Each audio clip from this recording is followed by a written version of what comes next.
iye olórí burúkú agbọ́ ti kú ẹ̀ kò ní mọ́tò lẹ́sẹ̀ o òun ṣèṣe òun mà ṣírí ẹni tó ń ta mọ́tò ọjọ́ òun lẹ fẹ́ gbọ́n àánú yìí kò máa ń ṣe mí ni I was once homeless mo ti gbé long completed building mo ti sùn láyìíká church rí nígbà tí ò sílé mo ti sùn láyìíká church rí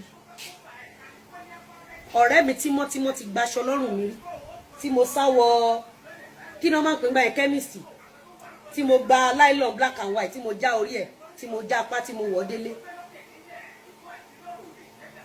If I tell you my story you will know why I'm being particular pa kí ló ń ṣẹ̀yìn tálíkà kí ló ń ṣe ní tálíkà mi pé owó mo kàn sọ pé ìwọ tó because tó o bá rẹ́ni bá là màmá mi ló máa ń sọ màmá mi ní tó o bá rẹ́ni bá lọ ọ̀nà ọ̀la máa le.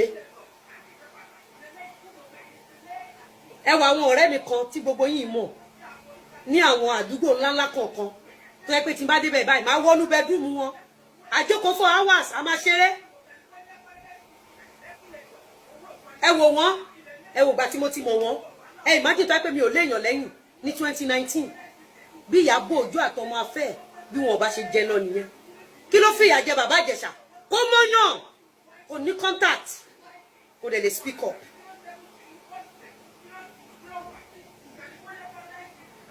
Kò lè speak up gbogbo àwọn tí Ìyábọ̀ Òjó Naira Marley ó lè mọ̀yàn wọn kò speak up.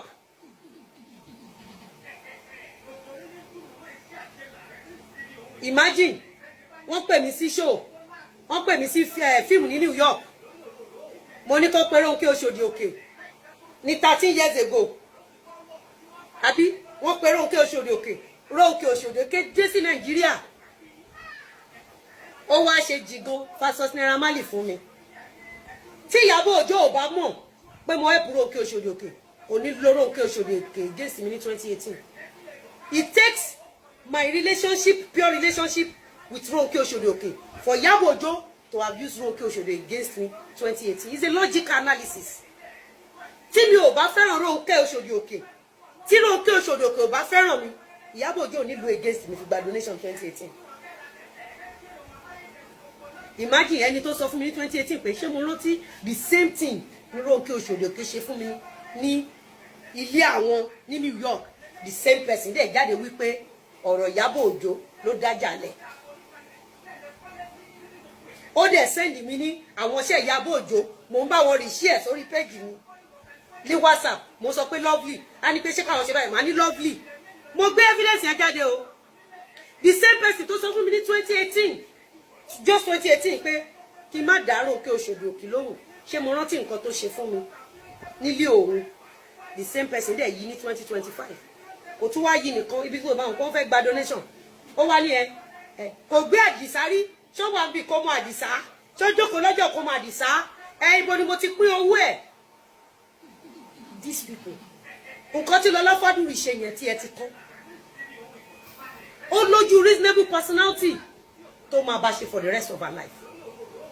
Before you hurt people, before you do evil to people, think twice. Think twice. Think twice.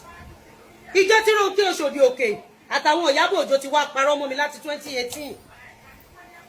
Tó ti fi mí gba donation, tó ti fi mí ra pity. Lizzy rèé àwọn ọ̀dà. Ẹ rò pé Ọlọ́run dàbí èèyàn. O ka Súràtì Fátíà. O lọ ka Súràtì Fátíà. Súràtì Fátíà ò máa ṣàdúrà. Ìmọ̀ àti òye ló wà nínú Súràtì Fátíà.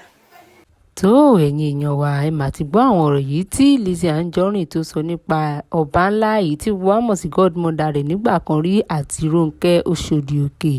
Ẹ̀yin èèyàn wa ọ̀rọ̀ ẹ mà gbẹ́nu tán o ẹ gbọ́ bí Lizzy Anjorin bí ó ṣe bínú sọ ọ̀pọ̀lọpọ̀ ọ̀rọ̀ sí àwọn èèyàn wọ̀nyí tó ẹ̀yin èèyàn wa ó dàbọ̀. Súràtì Fátíà kí ló wà ńbẹ̀?